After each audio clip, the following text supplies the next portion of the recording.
Okay, so I will pass over to our professor now. Okay, great. So thanks everyone for joining. And my name is Dr. Laurie Underwood. I'm talking to you from Shanghai, China. And we're using Zoom, which is a great way to communicate. It's not always perfect, so it seems like I cannot hear people, but what's good is I can see you. And I can also see when you leave a note by chat. So just to make double sure that you can all hear me, I don't know if you know how to use the functions, but there are functions on the bottom called reactions. And reactions mean that you can give a thumbs up. So could you all try to do that for me if you can hear me, just so I can feel confident that, okay, I see a lot of thumbs up. Super. All right, that's great.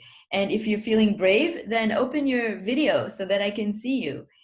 We're disconnected by distance, but we don't have to be, we can be more connected. So I would love to see your faces. Oh, that's so nice. Yeah, I would love to see your faces and make it more like a conversation. So that's great. I love talking to students. Okay, so today's topic, the goal is to let you feel a little bit what it's like to study marketing in China. So that's the topic that I teach. And I put in the announcement that I'm going to give you a look into the wild and wonderful world of digital marketing in today's China. It's something that I'm very passionate about. So I think I was an international student in China not that long ago. I came here to do my MBA, and I think it's a fantastic place to study. So I hope I will give you that excitement as well. And I wanted to say in the announcement that international university students who study marketing in today's China are coming to the eye of the storm. There's a big digital revolution happening in China. And if you come here, you will feel it, not only in the classroom, but every day in your student life. So I think it's a wonderful opportunity and a great time to come to China. So one of the reasons is that we have some very big digital players. How many of you have heard of Alibaba, Tencent, and Baidu? Give me a thumbs up if you've heard of those companies before.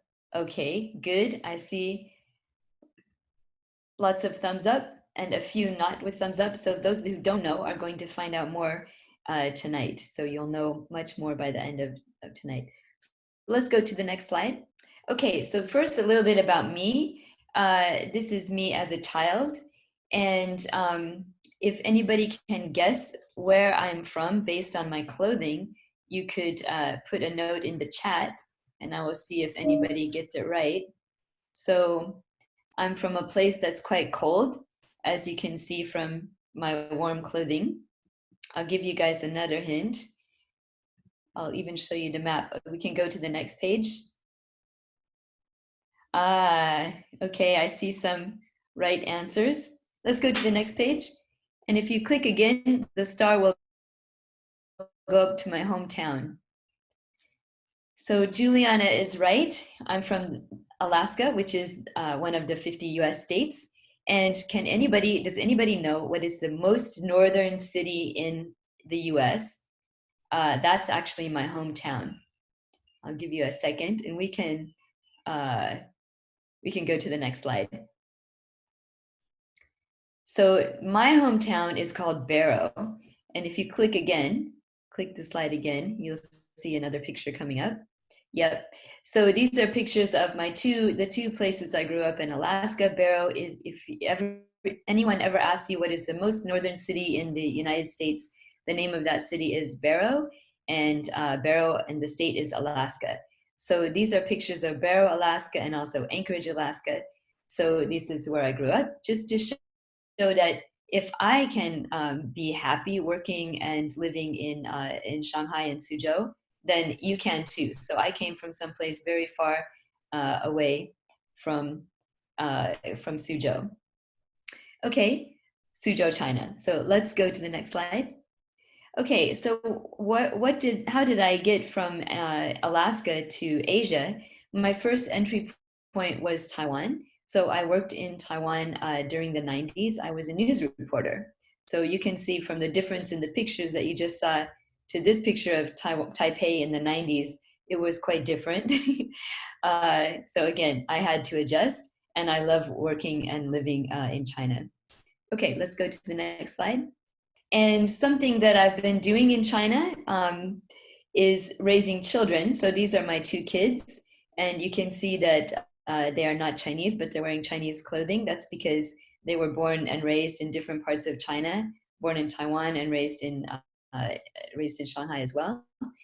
And if you go to the next slide, you will see what they look like today. So you can click again, and one more time.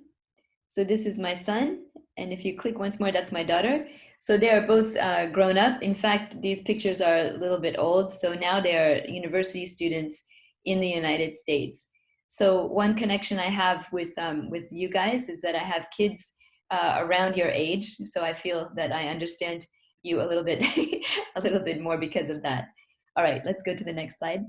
Okay, so my background, very briefly, this is a lovely picture of our school, Xi'an Jiaotong-Liverpool University, where International Business School Suzhou is one of the schools.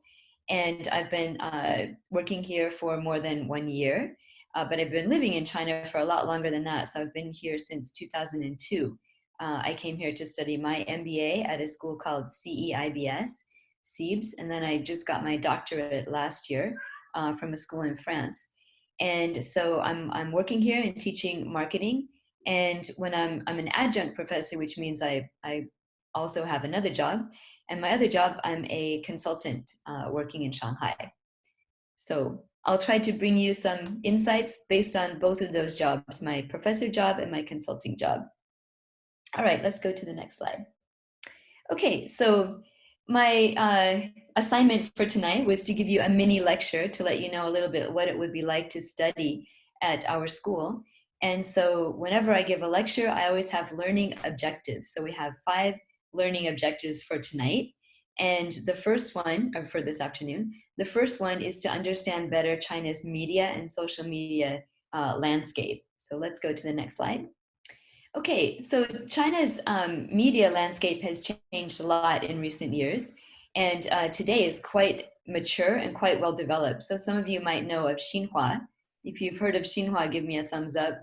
That's the main news agency in China, and it's quite well known around the world. So that's one of the ways we know that China is quite a developed market these days in terms of media. And CCTV is the biggest TV station network with more than 50 channels. Okay, looks like not many of you know about that now, but that's okay. Next slide.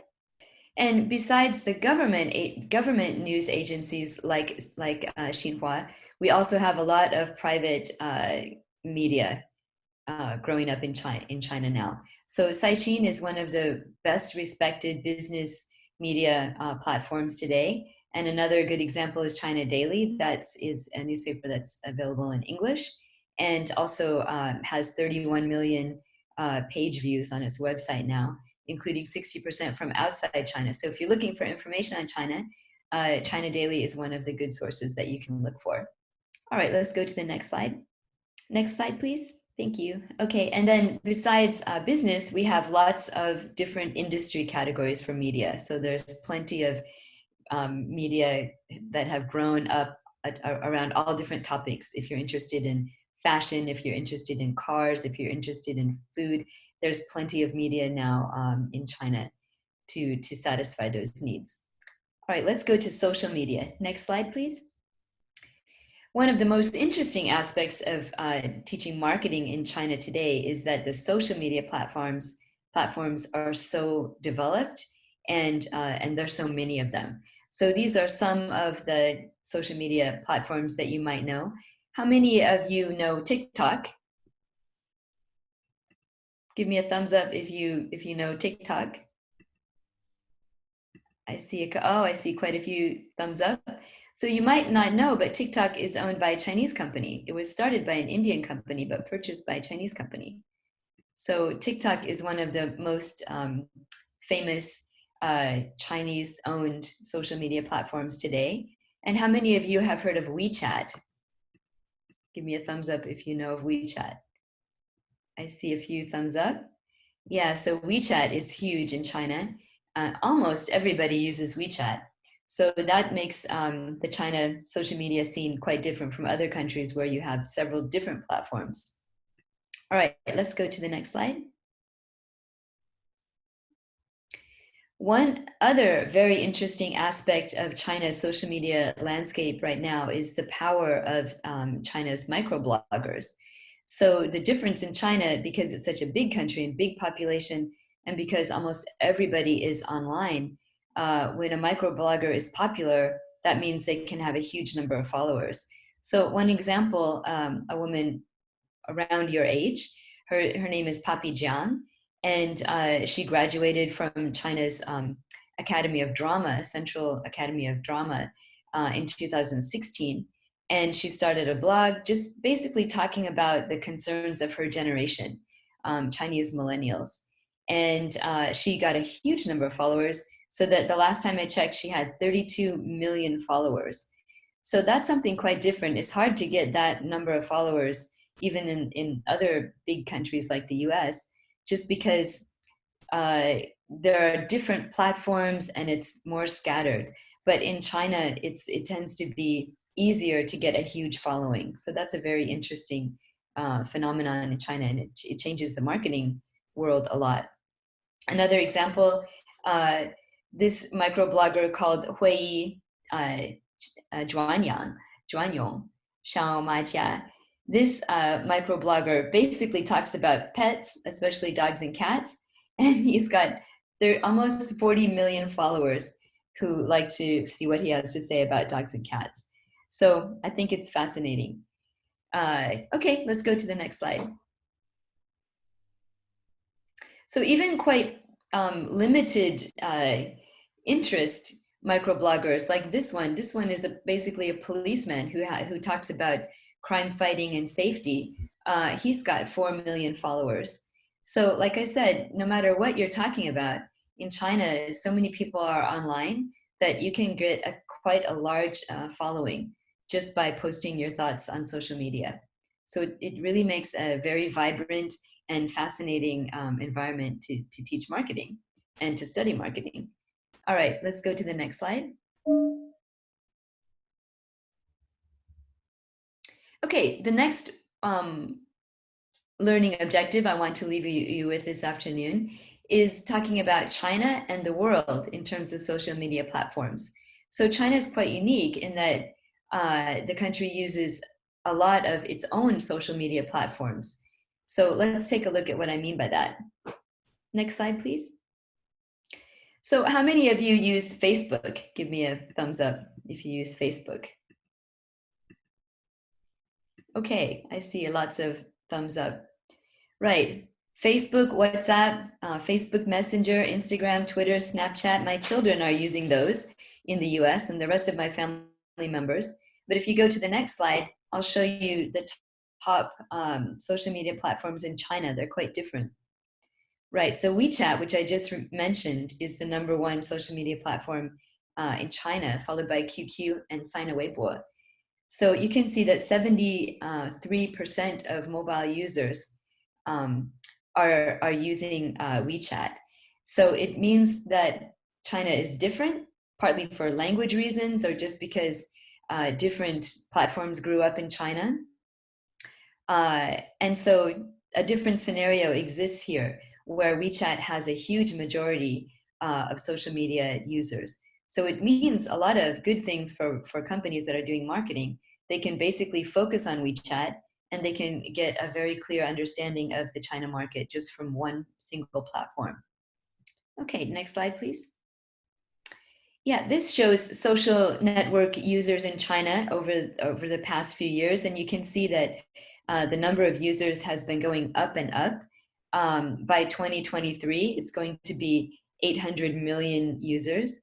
So, you know, China has around 1 billion people, so it's getting close to the total number of adults are using some sort of social network platform.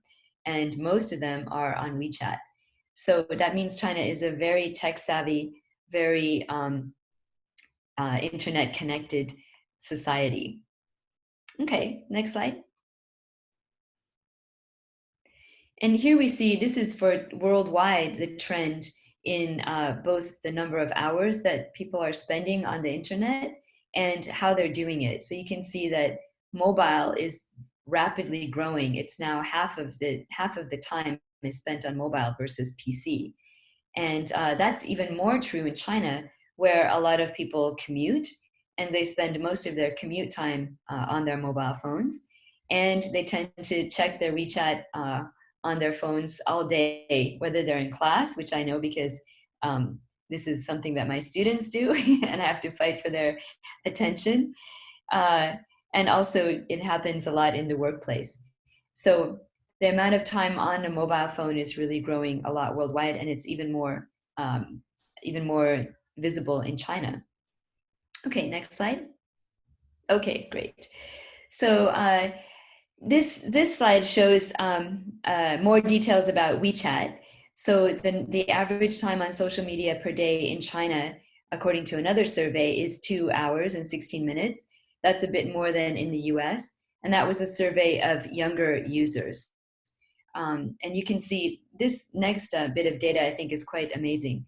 So 45 billion messages sent per day. That's 26 million messages by WeChat every minute in China, or 6 billion voice messages per day. It's just a huge amount of information being sent over this single platform every single day. And WeChat is used not only by individuals, but for example, this school, we have a WeChat account where we put information and notices. It's used by businesses as well, and by bloggers and celebrities. So it's really the platform that most people prefer in China. Okay, next slide, please. All right, so one example I can show you of the exciting moment to study marketing in China versus the rest of the world is the comparison of the biggest shopping days in China and the West. So let's go to the next slide. One of the things I track every year in November is 2 events, one that happens in the US and the UK, and the other one that happens in China. So in the US and the UK, well, especially in the US, at the end of November, we have Black Friday, and now we also have Cyber Monday. How many of you have heard of Black Friday, the big shopping day in the US? Has anybody heard about Black Friday? Okay, I see some thumbs up. Yeah, so Black Friday was started in the US as a way to get people interested to start shopping before Christmas. So Black Friday happens 1 month before Christmas, and it's a time when traditionally lots of retailers will offer sales and try to get people to come shopping. And recently, Black Friday was matched with Cyber Monday, which happens just 3 days later, as one more attempt to try to get people to go shopping. But 11 years ago, in China, another big shopping day was launched by Alibaba, and it takes place on November 11, which means that you have 11 month and 11 day. So it's double 11 day. And that was launched initially as a way to attract single people, because the holiday is 1111. Single people to go shopping with special discounts just for them. And over the past 11 years, this marketing event has become bigger and bigger, so that last November, Alibaba attracted $38 billion in sales in just one single day. So it went from zero, it didn't exist 11 years ago, to a $38 billion sales record. So now, this holiday is bigger than Black Friday, and many people think it will soon be bigger than Black Friday and Cyber Monday put together. So let's go to the next slide. So one of the things you will do if you come to China and you're studying marketing is you'll follow 11/11 Day. It's a day when many companies launch new products. It's become a very exciting event. It's the day when everybody's trying to grab people's attention.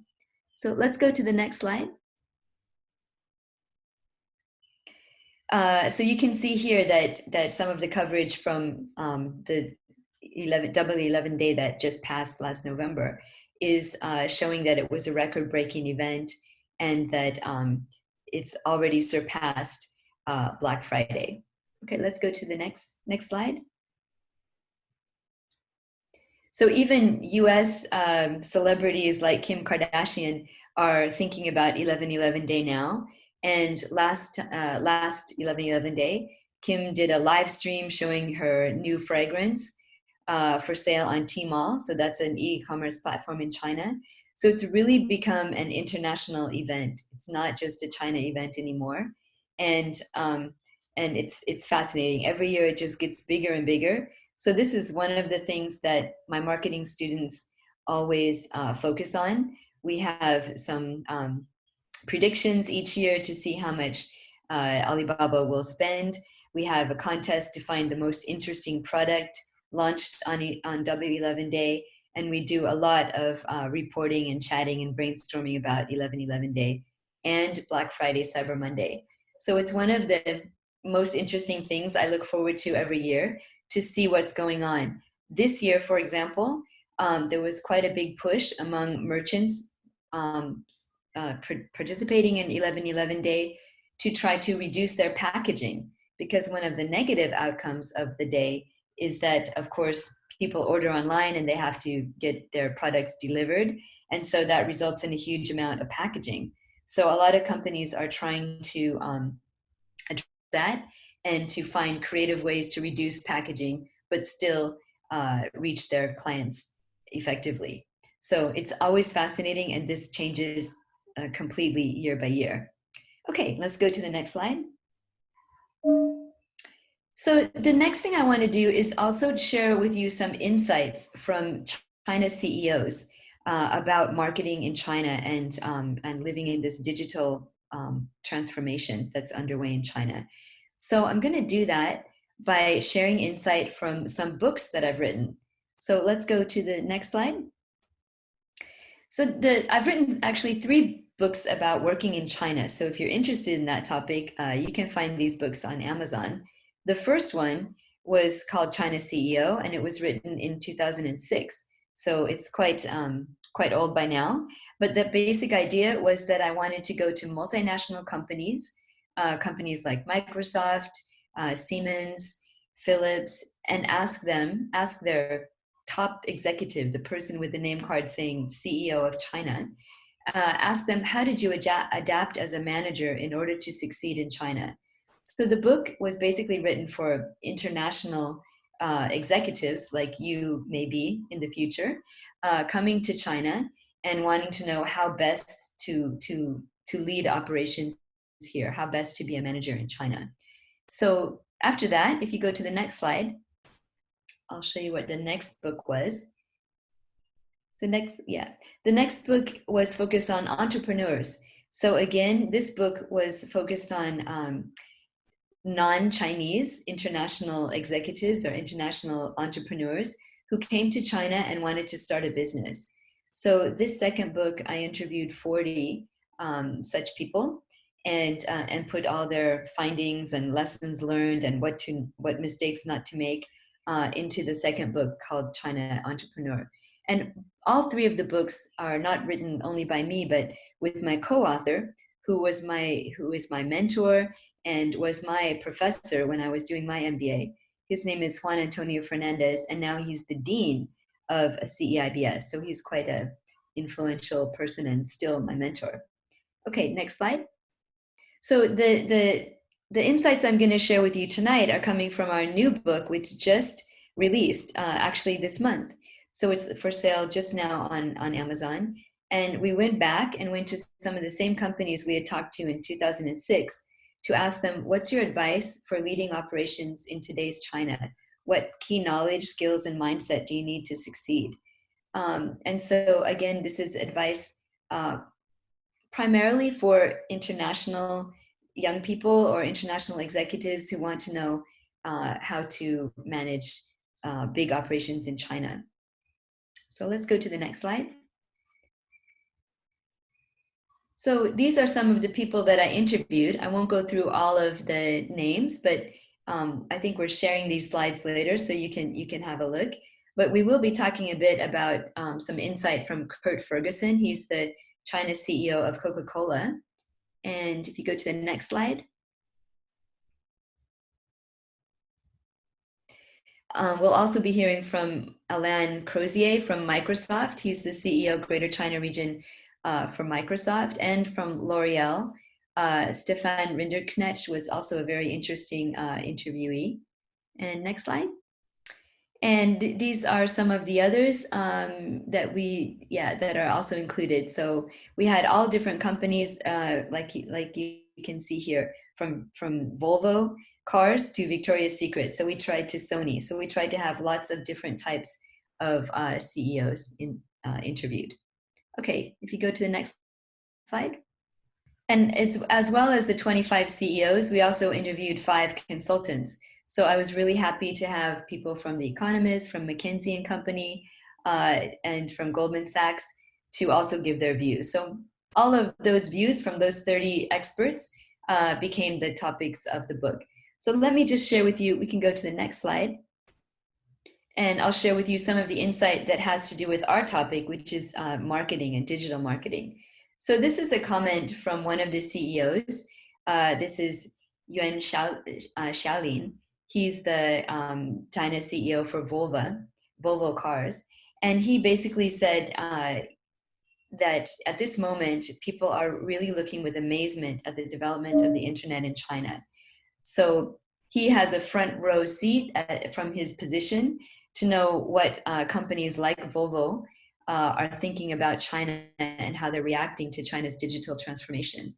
So he told me that the rise of local tech companies, especially Baidu, Alibaba, and Tencent, and also smaller niche players, are really creating what's become a second Silicon Valley. So now there's a kind of Shenzhen Silicon Valley. And so this has totally transformed the position of China in the world. So it's suddenly become known as a digital leader. And so this is really changing how multinational companies operate in China. Okay, let's go to the next slide. And you can click twice. Go ahead and click again. Yeah, so basically a lot of times in the book, different CEOs, oh sorry, you can go back one. Different CEOs mentioned that these 2 players from Tencent and from Alibaba, the 2 Mr. Ma's, have really become heroes among Chinese young people. And well, people of all ages, but especially young people. But these 2 companies and what they have created to change the digital market, not only in China, but worldwide, has really made a huge difference in how multinational companies operate in China today. And certainly they've had a big impact on marketing and digital marketing. Okay, let's go to the next slide. So here's another quote from, this one is from Alain Crozier. So again, he's the China CEO of Microsoft. And he basically told me that the environment in China is really exciting for companies like Microsoft to work in. He said that everything is changing here so fast that they've had to completely change their business model. So in the past, they had competitors in the tech industry. And he told me that Microsoft, if they competed with someone, they tried, to avoid them. But today, they cannot have this mindset any longer because there's so much collaboration going on, so much change, so much development, that they're sometimes collaborating with companies and sometimes competing with them. So he said it's just a very fascinating, amazing environment to be working in. And basically, he told me that Chinese companies are now doing lots of work in different industries, including Internet of Things, machine learning, AI. These are all models, or these are all sectors within technology that are changing super fast in China. So it's not just working with Alibaba, Tencent, and Baidu, but it's also working with startup companies. For example, ByteDance, the one that has purchased TikTok, is still quite a young company in China, but has suddenly become super successful because of their acquisition of TikTok. So let's go to the next slide. I'll share also some insight from Coca-Cola. So the picture here is of Kurt Ferguson. He's the China CEO of Coca-Cola. And he told me a story. I asked him to give me an example of how he has been surprised or struggles, to keep up with all the changes going on in China in terms of digital marketing. And he told me this story. So he works for Coca-Cola, and he told me that he was recently standing in line to see a movie at a movie theater in Shanghai. And all of a sudden, the person in front of him used his phone to order a Coke. And that Coke was delivered to the person while they were standing in line at the theater. And Mr. Ferguson told me that, Coca-Cola pays a lot of money to have a licensing agreement with the theater themselves to sell the Coca-Cola drinks inside the theater.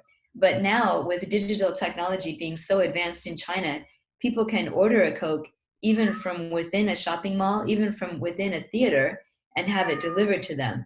So the guy, maybe because it was cheaper, maybe because he didn't want to get out of line, but he used his phone to order a Coke instead of buying one from the theater where Coca-Cola is paying a lot of money to be represented.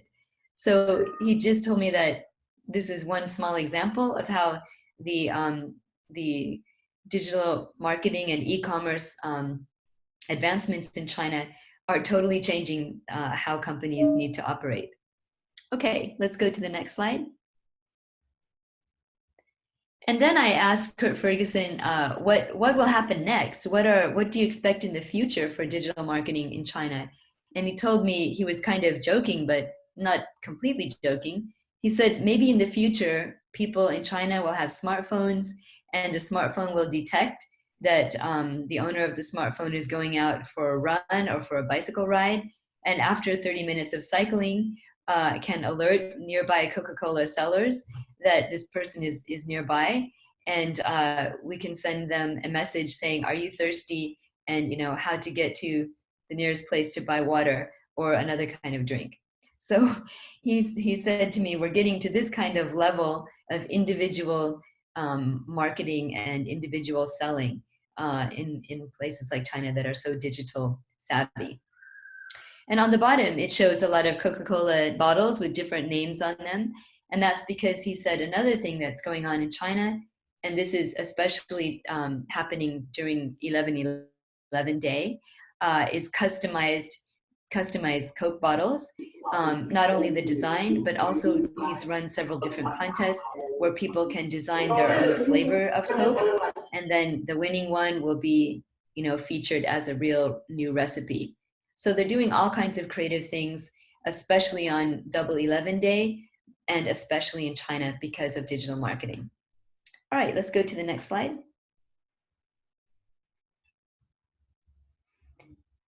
Good. So to wrap up, I wanted also to show you another thing that the China CEOs I interviewed talked about. This can be interesting for you because you're all Generation Y, but from other countries outside of China.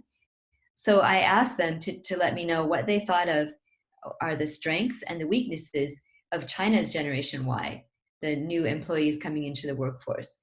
So let's click again and we'll see what some of the strengths are.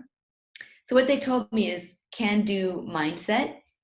Can-do mindset means very positive, very active and energetic, and whatever you ask them to do, they will try to do.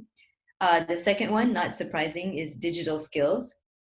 And the third one is international mindset. And in terms of weaknesses, and this is where international students oftentimes have a bit of an advantage because your education is a bit different from the one that most Chinese students receive before entering university.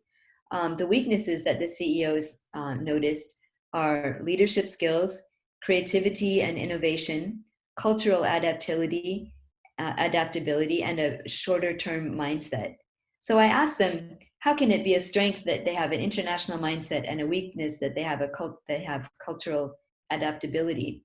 And they told me that they're two kind of different things. International mindset meant that Chinese Generation Y understands the outside world, watches international programs and movies, listens to international music. But in terms of actually interacting with other cultures, they might be weaker. They might not be used to talking to people face to face in English. They might not have traveled that much. So again, these areas of weakness could be areas where those of you who are international students thinking of coming to China, you may have some strengths based on your education and background that are weaknesses in China. And I think you can see that by coming to China and becoming friends with Chinese students, you can learn from each other and help strengthen each other's weaknesses. So that's one thing I wanted to mention to all of you. Okay, let's go to the next slide. So yeah, let me also mention this. On this last part, I wanted to give you some takeaways. And so one of them is that I hope you'll keep in mind that international students and Chinese students can benefit by learning from each other. And international study is, of course, an excellent way to meet Chinese. I would say that, like I mentioned before, I did my MBA in China, and I definitely noticed the strengths and weaknesses of my own education versus that of my Chinese colleagues. So business school was a fantastic opportunity for me to gain an appreciation for China's education system and to learn to work in teams with Chinese students.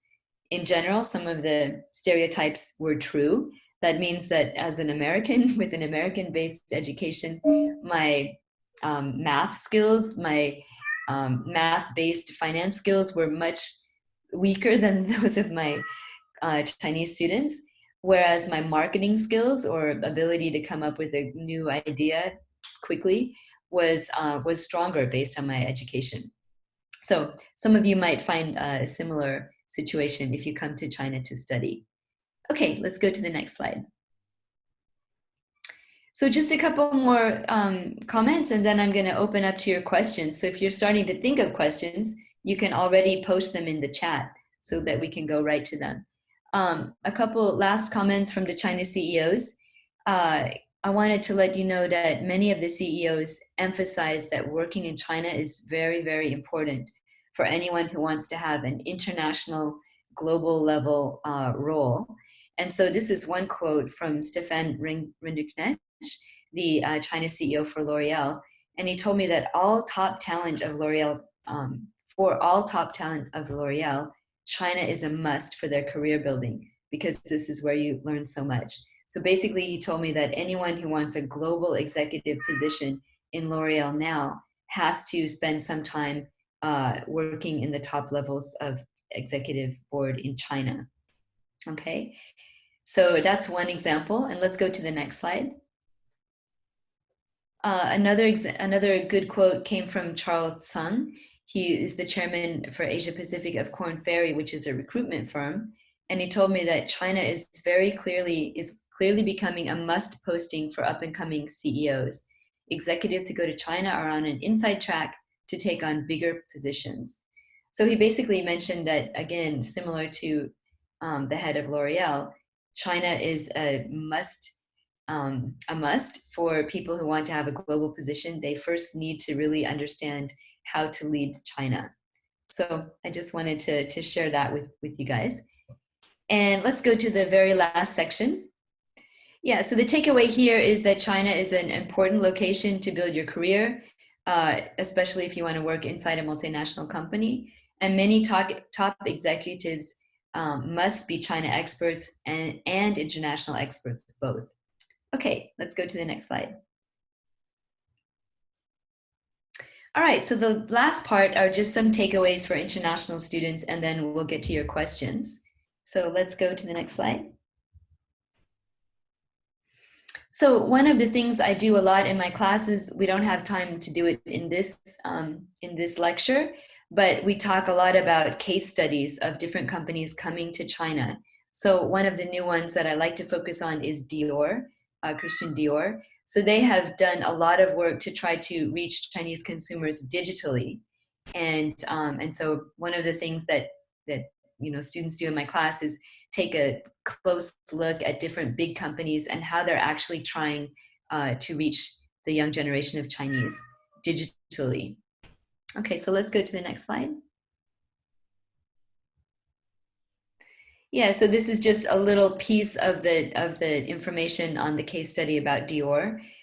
So it emphasizes how they've been trying to reach the young generation, how important they are for luxury spending, and how they have to, Dior and other companies have to come up with completely different ways to reach their audience in China versus other countries, because the digital landscape uses different social media platforms than are used in other countries.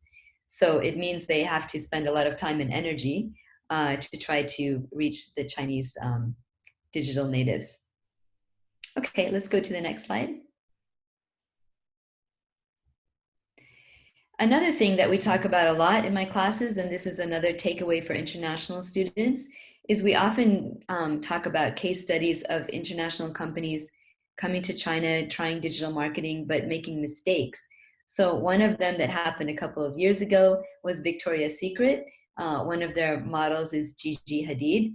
If you guys know her, give me a thumbs up. I'm pretty sure you've heard of her before.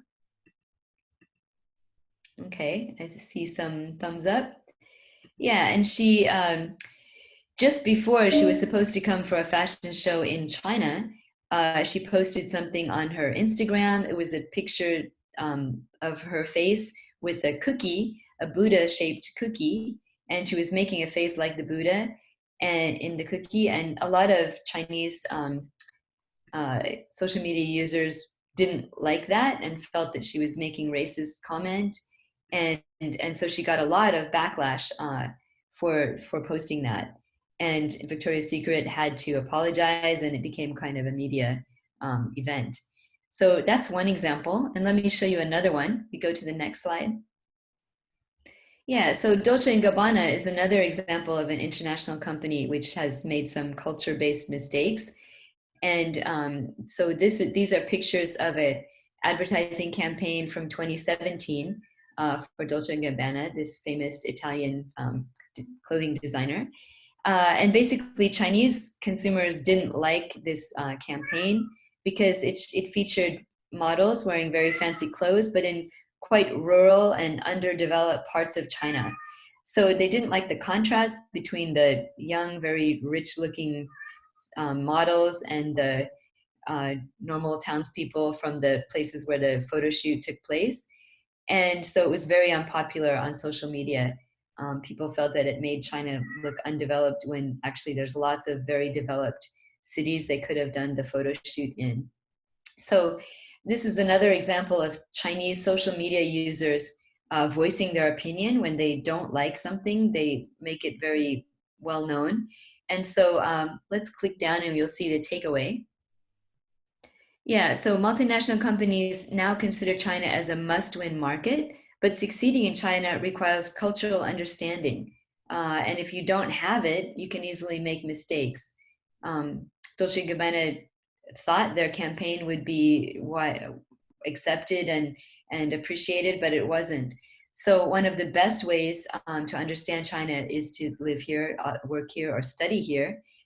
For me, studying here was an excellent way to get a quick education, much faster than if I had just come here when I was already working. So I'm grateful that I came as a student.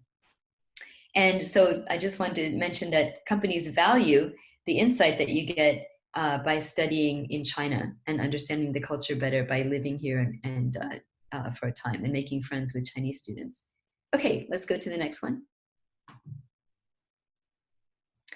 Yeah, so if you were in my class, you would also study a lot of case studies talking about Chinese millennials or talking about Chinese, different generations of Chinese and how they have different buying patterns, and companies need to adapt to all of the different generations of Chinese now in the consumer market. And the next slide is, I think, almost the last one. Yeah, so we're not going to go through this article, but I just wanted to give you a sample. We do a lot of reading and understanding, not only from the textbook, but from recent social media or business media posts about marketing in China.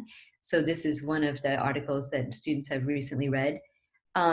So my last comment that I wanted to make is, if any of you are interested in the topic of marketing, you'll be studying China in your classes for sure, because China is so important as a marketing destination now. So why not study China from within China and understand it even better? That's my concept. That's my comment. And with that, I'm going to open the floor for questions. We can go to the next slide, and I will be very happy to take your questions. So I think probably my sound is still not working, and that means I will have to get the questions by chat, I think. Or shall I just read questions that I can see posted? Maybe Flora, you can let me know what you prefer. Do you want to post the questions to me or let me pick them myself? Okay, I'm getting them by WeChat. So we can see how great is WeChat. I'm getting some questions, and then after this one, I will be able to look through them and pick them by myself. So this one comes from Cindy. According to the COVID-19 pandemic, does it change the marketing strategies for some companies, especially in China? Yeah, that's a great question. Certainly, marketing has been impacted a lot by COVID-19 in China and around the world. One of the clear ways is that just more and more people during the COVID lockdown in China, a lot of people had to order things even more often by phone. And I saw a huge difference. You can see just in my own family. My kids are in the US, and my husband's family is in France. And if we look at the three places where I'm paying attention to COVID, in China, there was almost no trouble in accessing food or necessities. I could order everything by phone, even me, my Chinese is okay, but it's not perfect. No problem. I could order food, toilet paper, anything by phone, and it would reach me within 30 minutes. So anything I want, I can order with my phone. That's a huge difference from my parents who are older in the US and my husband's parents who are older in France. They face a 2-week wait to order things online. So we had to find ways to get food to them besides using e-commerce platforms. So the thing I'm trying to emphasize is that China's e-commerce system and delivery system is super well organized, especially in Shanghai, but even in other cities. And so the amount of traffic and ordering went up even more during COVID. And that's true around the world, but China was well prepared for it. So there was almost no, or very few cases of people really waiting for supplies and worried about their parents, for example, having enough to eat during the COVID lockdown. So that's a big difference. And I think it shows how advanced China is in that respect. Of course, other things had to be canceled, like any kind of live events. Those have all been canceled and have become digital. So the whole marketing industry has been greatly shaken up by COVID, but in some cases, there's been an increase, especially for e-commerce. All right, let me just look at your questions, and I will go through them. So, okay, I see that was the first one. Actually, I should show you the next PPT, which is an introduction to IBSS. So why don't we put the second PPT up, because that will answer some of the other questions. Yes. So the next question is, does Liverpool University have a BA in Marketing and Communications? Do we offer that? I will let somebody else answer that, but I think that's true. What I will do right now is give you a quick introduction to our school, and I will get someone to answer that specific question in a minute. I think the answer is yes, but I need someone else to confirm that. But let's go through this short presentation right now. If you can go to the next slide. This is a beautiful picture of our campus. You can see that it's really lovely. So I think some of the formatting got a little bit changed, but anyway. Here are some reasons why it's a great destination to study. So all of the classes are offered in English. you have full access to the facilities at our world-class campus. It's a UK-based education, so you have a high quality as the same standard as in the UK. There's a growing global community. You have a lot of student support, and it's a safe, friendly environment. Very easy to get to Shanghai. It's a 20-minute train ride to Shanghai and a short plane trip to Beijing. So it's quite an international or interconnected city, Suzhou, but at the same time, it's quite beautiful and very pleasant to study. Okay, let's go to the next slide. Yeah, these are just some pictures of the campus. You can see that it's quite new, very modern. It's a lovely place to study. Okay, next slide.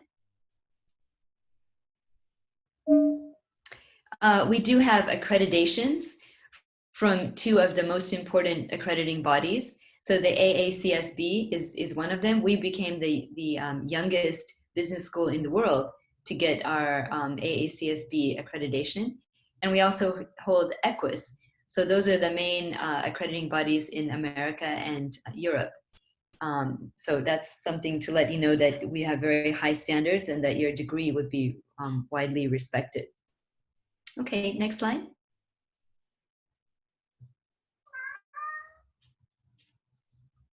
This is a picture of some of our faculty. So you can see that we have 95 faculty. They're coming from 22 different countries, 14 different academic related specialist teams. So 42% of them have industry experience. So we have a very diverse and qualified faculty. Okay, next slide.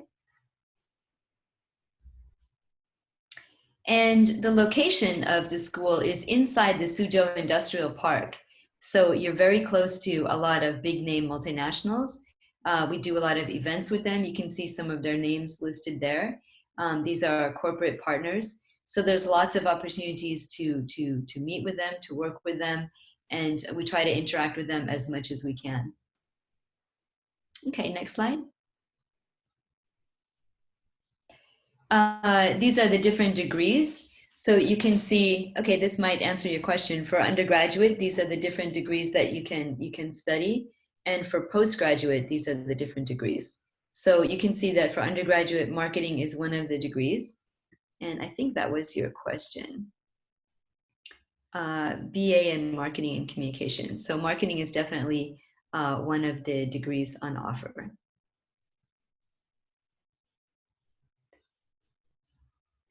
There's another question about whether or not we offer a PhD in digital marketing.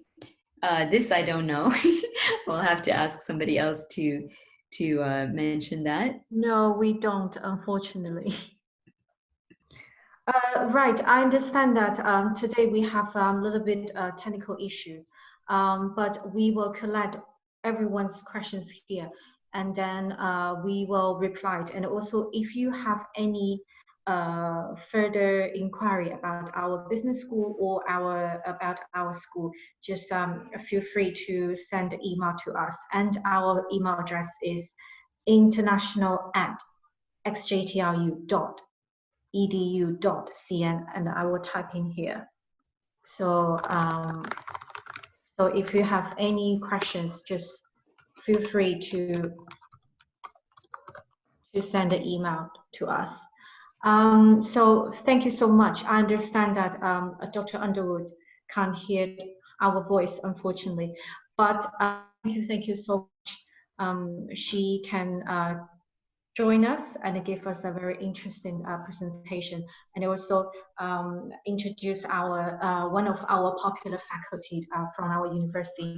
So so maybe I can wrap this webinar up. And also I would like to remind everyone here, so whoever 但是他这个他听不到啊，我打给他，我正在打给他，但是他没有回啊。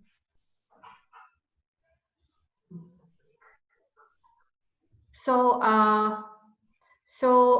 I don't know whether the professors still want to answer the questions, because she can't hear us, unfortunately. Okay, because I can't hear, I'm guessing that Flora is done answering the question. Flora, you're done? Give me a thumbs up. Okay, cool. Sorry, guys, it's a bit of a technology challenge. So I see another good question. What are the main differences between studying in China and the US and Europe? That's a great question. So I can answer that as an American who studied in China. I did my MBA here, and I'm grateful for that. I came to China to do my MBA because I wanted to work in China. So I think if that's a plan, or maybe you don't want to work in China, but you want to work with China, it's a great idea to study in China. First of all, I learned a lot about China by just living here and having my classes based here, but also because I made friends, really good friends with my classmates. And I think that's been a huge help. You can learn a lot in the classroom, but you can also learn a lot outside of the classroom. In terms of the actual academic side, like you, if you come to this school, I wanted an international standard education. So the education I got, was international standard. The topics were basically similar. The material was basically similar. Of course, there was a China focus. That wouldn't be the case if you study in the US or Europe. It wouldn't be so much of a China focus. There's more of a China focus in China. But I think it's more what I got outside the classroom that served me really well later in life. So if you want an international level education that's recognized worldwide, and you want to get some China connections, China insight, then I think studying in China is an excellent way to do that. Okay, so let me look. There's some more questions that have been sent to me by Wechat. Let me check what they are.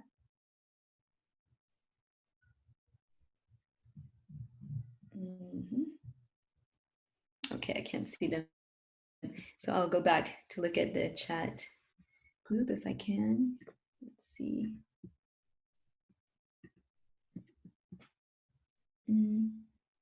Strange. I don't see the chat function anymore, so I'm not able. Okay, let's see.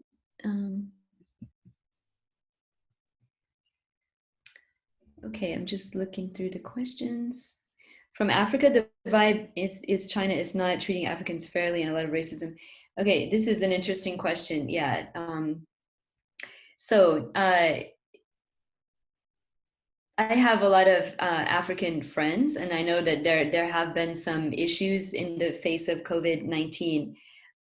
What I can say, it's a little bit off my topic, but I can say that people are talking about it, they care about it, and that I think it's safe to say that that the Chinese government has tried to face the problem and make announcements to reassure people that this is not a widespread policy, that it was kind of a mistake on the basis of a local company and a local misunderstanding.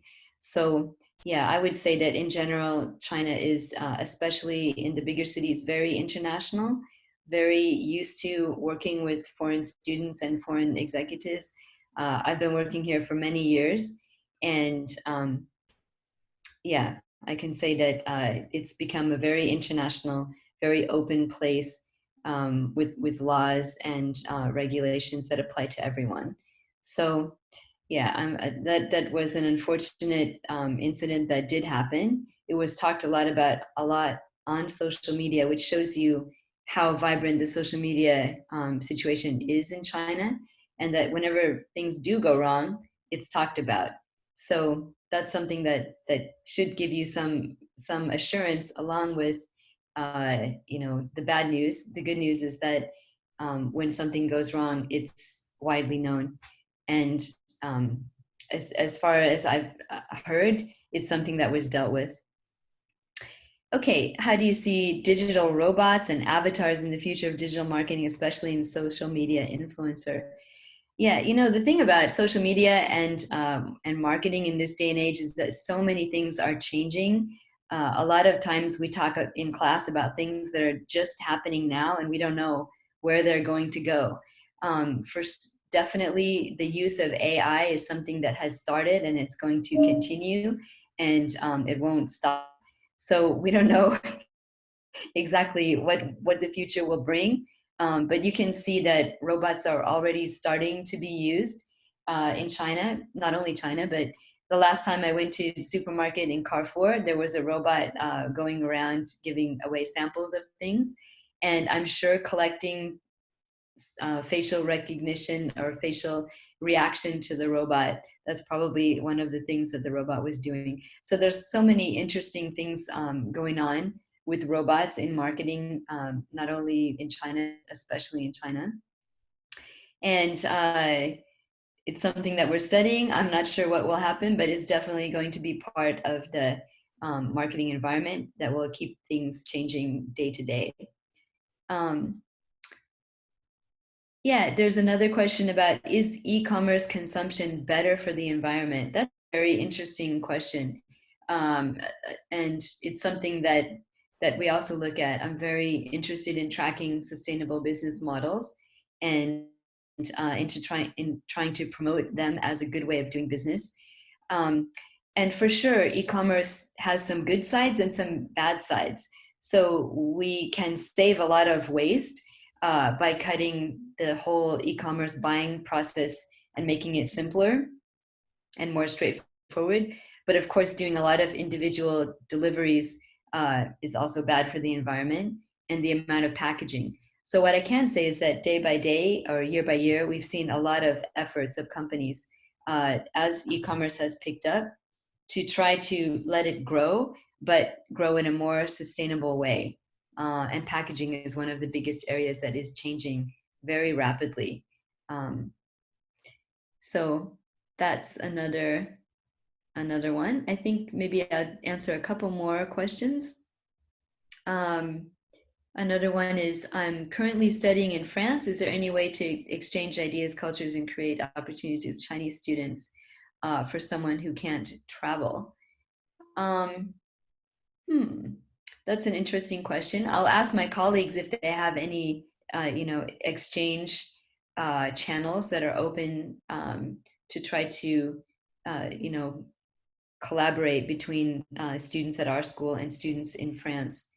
So I'm not sure about that. It's a very nice question. Okay. And I think the other questions were pretty much answered online.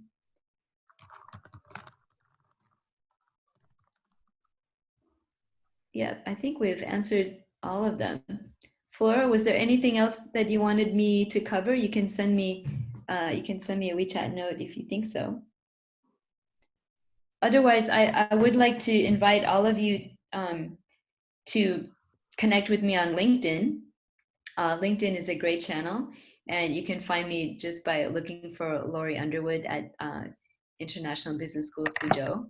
I would love to connect with you there and to stay in touch. And that's also where, if you have more questions about living and studying in China, I'd be happy to answer them for you as best I can, or pass you to my colleagues at the school.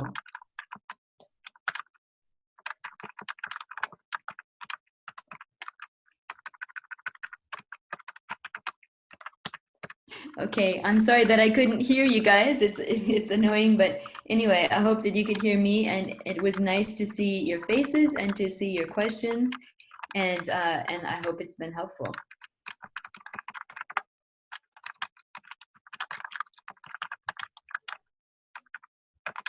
Okay, thank you. I think Professor already answered all the questions, and we're running out of a little bit time, but it's okay. So I think today's webinar, I can officially wrap it up. And also, I would like to remind everyone for the next webinar. The next webinar is going to be on the 21st of May next week.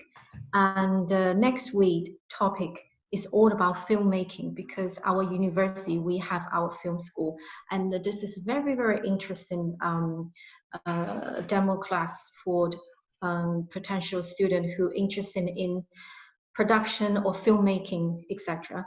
So if you would like to hear this demo lecture again next week, please just stay tuned and join us same time, 4 o'clock China time. And I will see you on 21st of May. So take care.